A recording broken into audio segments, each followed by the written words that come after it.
Well, howdy, howdy, howdy, nearly senior citizen here. Greetings, boys, girls, and all of our non-binary friends. And remember, no matter who you are valid.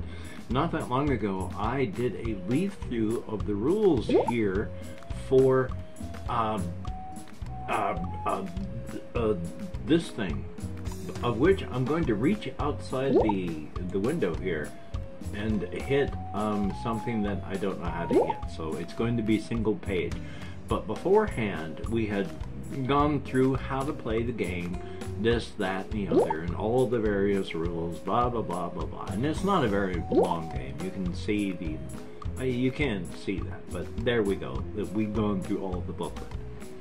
Now, I have this open, my PDF thing, as well as Dungeon Scrawl. See, these are the things I have open. Dungeon Scrawl for making the map. And then Canva for this characters thing. Oh, boy, I can speak English, I promise. Well, as you can see, we have Crabrat, the fighter, who is level 1. Attack is the weapon, and that's longsword. Defense is your skill. +1, not skill, but equipment +1. Vitality for a fighter is 8. Number of spells 0. I am +1 when kicking down doors. I decided I did not want any disadvantages. See, so you see the fighter is just right here. You know, attack same as weapon +1. Defense same as armor. I got it backwards, so we'll have to maybe fix that. I don't know. But here's advantages and disadvantages. So, see, I got that backwards. Attack is really, this is a, so we can do this actually. I moved it. Let's see if we can actually make it do this. This is actually a 4. And that means this one is a 4. But that means this is also a 4, making this a 4, because just to double check on that, fighter, same as weapon +1, same as armor. Weapon +1, same as armor. Vitality is just 8, so we're good now. But I'm +1 kicking down those doors, so that's good. So, let's come over to here. Now that we have done that, we need to create the quest and define why we are trying to venture there. Create the dungeon role, or come up with the features yourself. You know what? Let's find out what kind of dungeon we are going into. I don't have a dungeon, online dice roller. I got my dice tower. Oh wow, that's a 2. It is a sewers. You know what? We're going to go text, and we're going to add a text box, and this is the, yeah, you can go away. This is the sewers. I guess I gotta click in it. Thank you. The sewers. And then back over to here, sewers, and the location, just a D6. We can do a D6. I'll do a yellow one to differentiate it from the other one. Another 1, which is underwater. Well, well, well. Sewers, comma, sewers, comma, underwater. Why I capitalized that, I don't know. Construction type.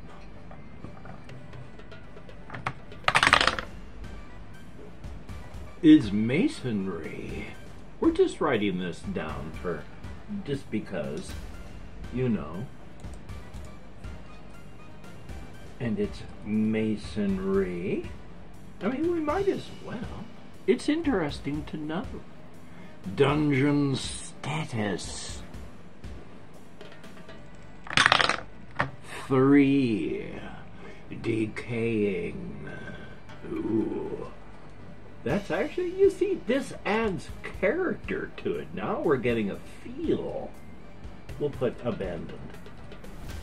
/ decaying. I like that. Put it there because it's getting kind of big. Dungeon size. Now here's the thing. This determines exactly how many floors there will be. And on a 2, there's only 1 floor. Well, well, well. 1 floor. Hokily smokily. I think that's it. So that would be like, would put this over here, just for giggles. So that we don't forget. And then of course, over here is where we draw it. Just the 1 page. But not only that, well, somewhere, well, we'll get there then. We're going to have dungeon type of theme 1. Dungeon type sewers of theme 1. So 2d6. Nerve compression. My nerves don't work like they should, and my muscles ache and hurt. A 9. Hell. The sewers of hell. Is there a text thing you can write here? I honestly don't know if you can add text here. So we're just going to, well, that's not what I meant to do. So we're just going to put it here.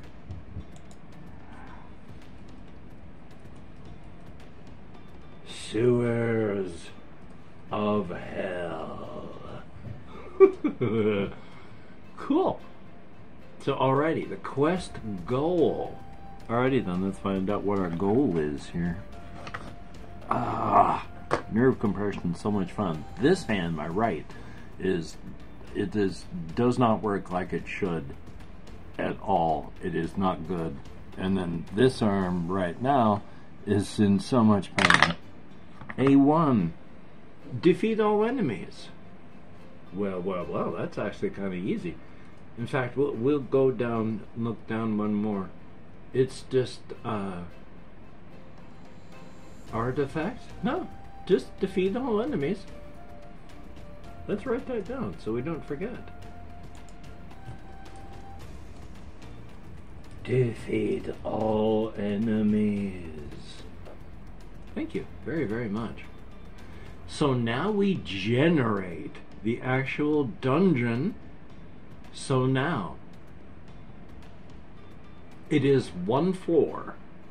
Each time we enter an unexpected floor, we have to determine its size, which is what we are doing now. All this time has been playing the game, only now we're playing the game and entering the dungeon.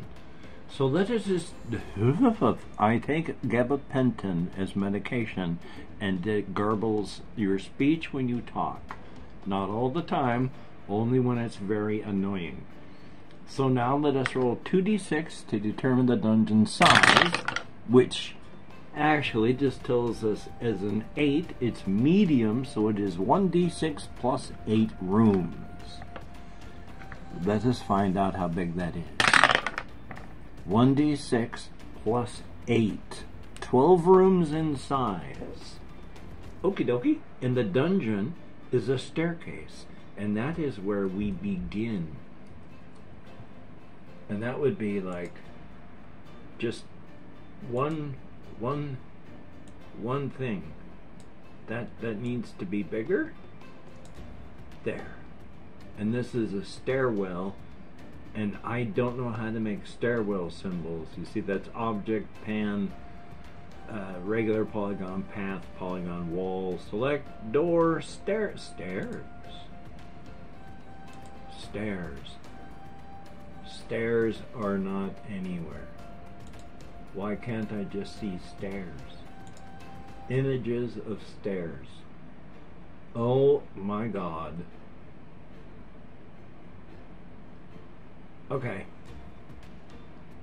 We're going to go back to here, and we're going to, oh my gosh, go back there. Hopefully, oh no, there we go. So this is the stairwell that we're going to enter from. Use the panning tool to move that down to the bottom a bit.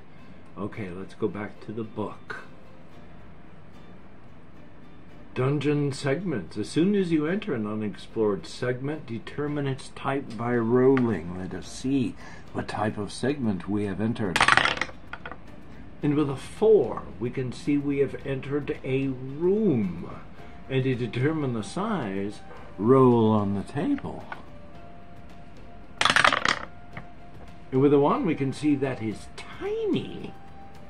In case you found a room, you can define its shape.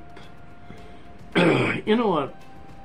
We're just going to stick with rectangles, but it doesn't really give anything for this. So we're going to go tiny is like here. That's a tiny room. We're just going to have to remember that. So now then, we have to determine the contents. So as we see here, room contents, with the exception of the last room defined on room 17. Let's go there right now. Segment exits last room. To find out which is the last room with a floor is simple. Count how many rooms you've already explored. Compare this number to the number you have rolled according to the floor size. And if there's just one room left, that's the last one. So, okay. That's pretty easy then, isn't it?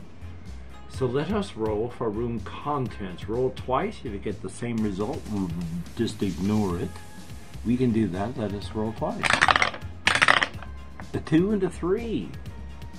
2, furniture, and empty. So let us see what furniture we have found.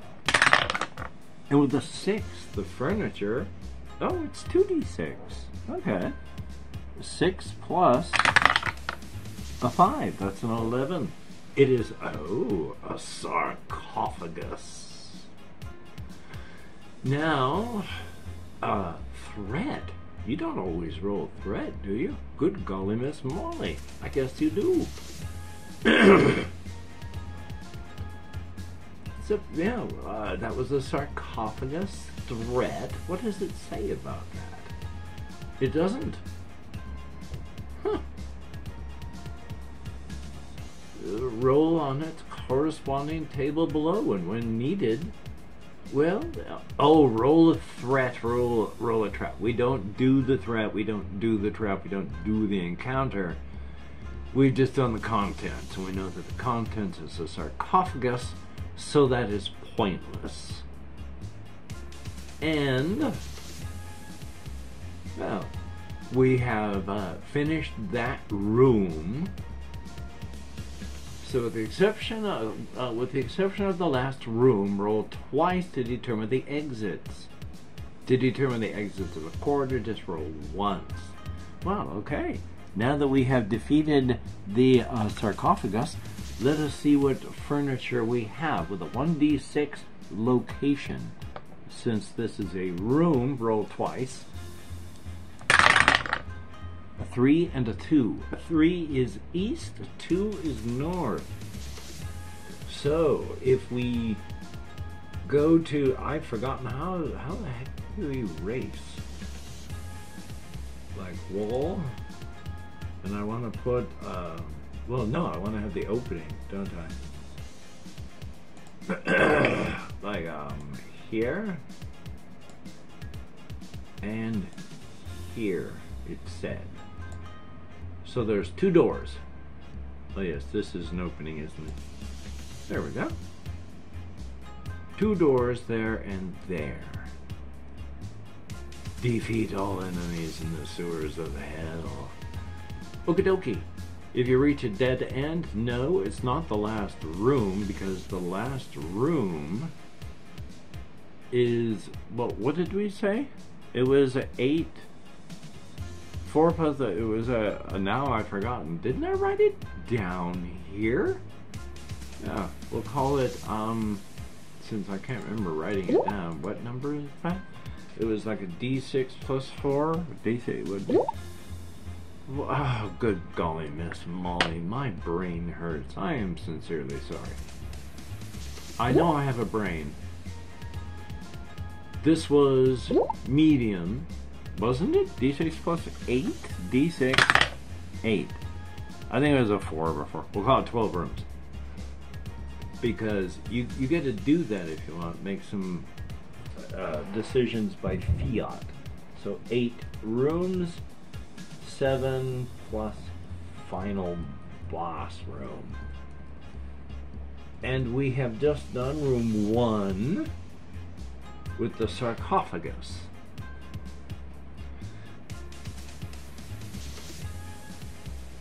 So now, yeah, we just have to determine which door we're going to go through, and then we go through it. So let us do this. Head back up to dungeon segments. We're going to go through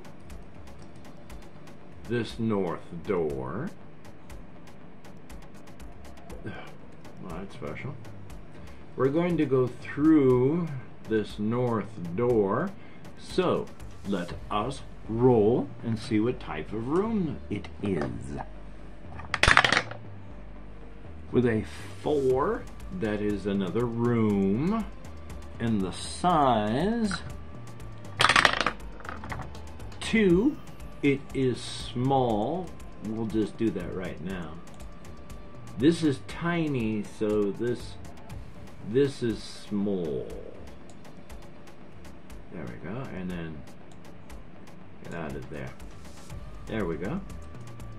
Bingo. And it's a room. We're just gonna stick with triangular. Triangular? We're gonna stick with rectangular. So we're gonna find out the furniture with a roll of D6. Oh, just a 1. Roll on furniture. The second one, of course, is a 5. Roll a threat. Okay, first we're gonna do furniture. So furniture, 2d6. With an 8 is just a table. Big whoopsie doodles.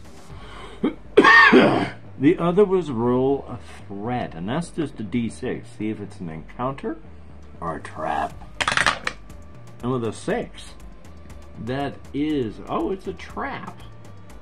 Well, let's see what kind of trap it is here. A 1. It is a hidden pit. Well, what do we do with traps? Additional details, character actions, simple actions.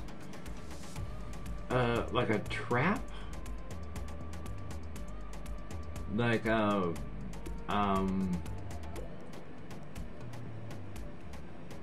traps. Handling traps. 4 types of traps. Hidden traps. You can deal with traps. Okay, you can try to detect it, or try to disable those that have already been detected. You know, I don't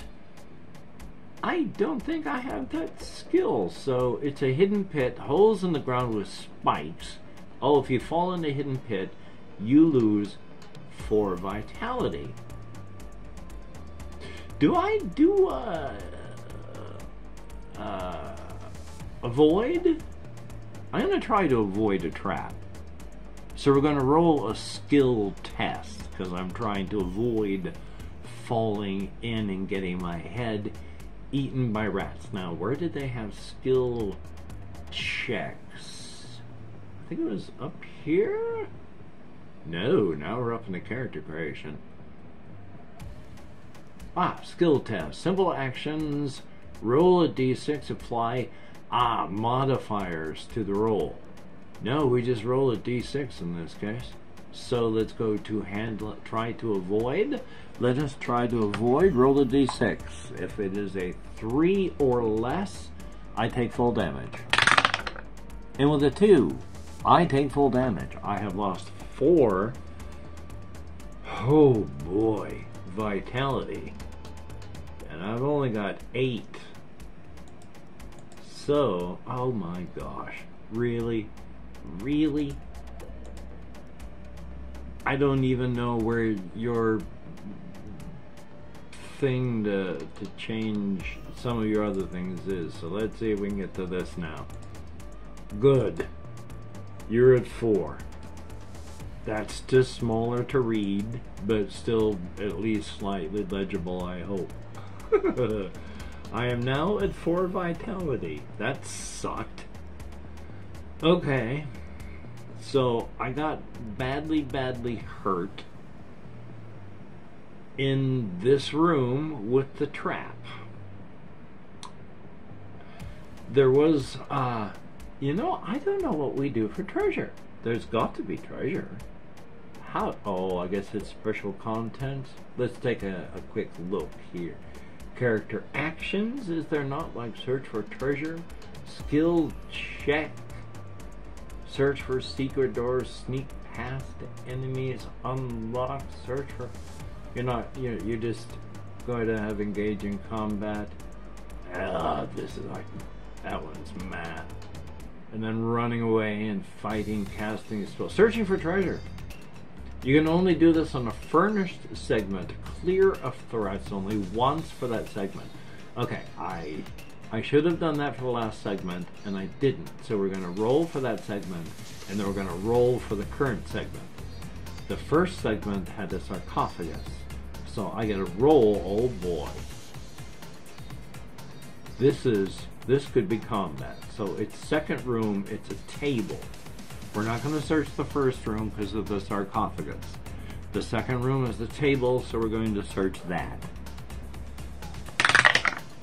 And with a 6, that's 2x food. Heals 1 vitality, which we are going to eat immediately, bringing my vitality back up to 5. That's a good thing. I'm not going to complain too loudly. So okay, that was it. Any other things that I've done? In case nope. That was the only thing, along with these sort of things that I had thought of when you try to find a secret door and all that. That was not much. Barely missed it. Sort through doors. I should have done the door status thing. I forgot to check the door. So this next room is we're going to go to the next door, which means we're going to check the door status on... We need to check for doors. Okay, let's check for doors first. Which means we have to come up to segment exits. It's just 2d6 because it's a room. A 1 and a 5. Oh, none. And south, which we'll bump to west.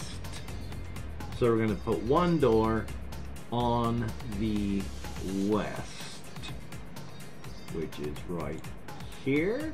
But now that we've done that, now is when we come back down here to... That's weird that my brain can't find it. But also, it's weird that...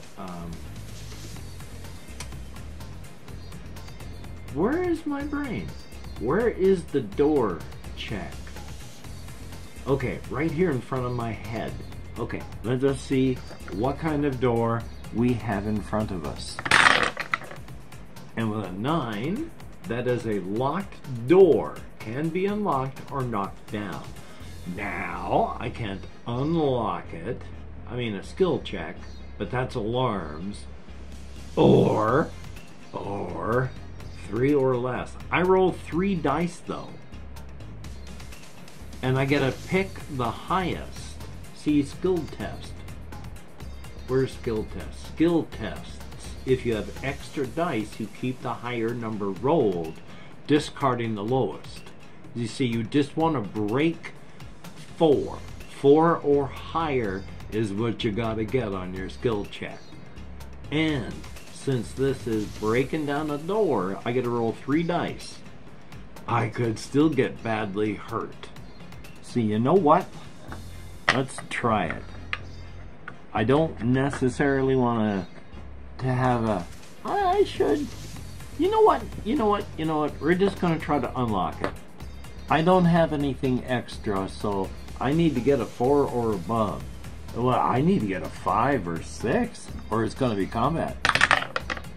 And with a 4, that is not combat. We do open the door, but we do alert the enemies that we may encounter in the next segment. Okay, if there are enemies, they are alerted. You know, like that's a big whoopsie doodle hoodles. So let us, I mean, it is a big whoopsie bahoodle doodles. I shouldn't, you know, make fun of it like that. Okay, so then we check the size of the dungeon segment, and then we see what it is. Oh, we can search for treasure. I forgot about that. So let us search for treasure, which is, I mean, it's still a roll X number of dice to search for treasure, and right? And so, where was the big? Isn't that a big right up at the? Yeah. So what it was in this room? You know what? I forgot what was in this room. Isn't it the new room? Didn't we roll for contents? What is in my... We've done that this room. Okay. This room. This room is what we're checking. I'm glad I have a brain. Thank you for continuing to watch. If you have been continuing to watch, it is appreciated. I do have a brain. I am so sorry that it is just absolute brain failure on my part. Coming out of there, it is another room though, and the room size 1d6. 2, it's another tiny room, and it is rectangular, so let us add that into the map already. Tiny? No, that's small, wasn't it? I rolled a 2? Yeah, small. Not tiny. And I'd already determined about this size was small. I gotta add another wall there. There we go. And then take that out. Alright. Looking good. Okay, room contents. Roll twice on this map here. A 3 and a 4. Empty and a throw, boy. Empty and a threat. And the threat. Let's see if it is. And with a 2, it is, oh, it's an encounter. We're gonna do some combat here. And the encounter, an 8, is number of PCs, 1 plus 1 orcs. We have 2 orcs. Dun dun dun dun. Okay, we're gonna have to write that down on the character sheet here too, because I don't really have anywhere else that we could write it. I don't think I was thinking. We have 2 orcs. Now we're going to look up the information on orcs. Where are the orcs? Turning undead, searching for treasure, equip enemies. Orcs. Attack of 3, defense of 3, 6 vitality. So they got attack of 3, defense of 3, and vitality of 6. And then, at 30 minutes, I am actually going to call this one, and next episode we are going to start the combat. So thank you very, very much for coming along with me on this journey of exploration. It is greatly, greatly appreciated. I enjoy playing games of all kinds, especially of late, these both pencil and paper and physical stuff RPGs that you can do on your own. Quite fun. You can either do it all on pencil and paper, or you can do it all digitally. So that's a good thing. So thank you very, very much, and I will see you on the flip side. Thank you so very much. Take care, and I will see you later.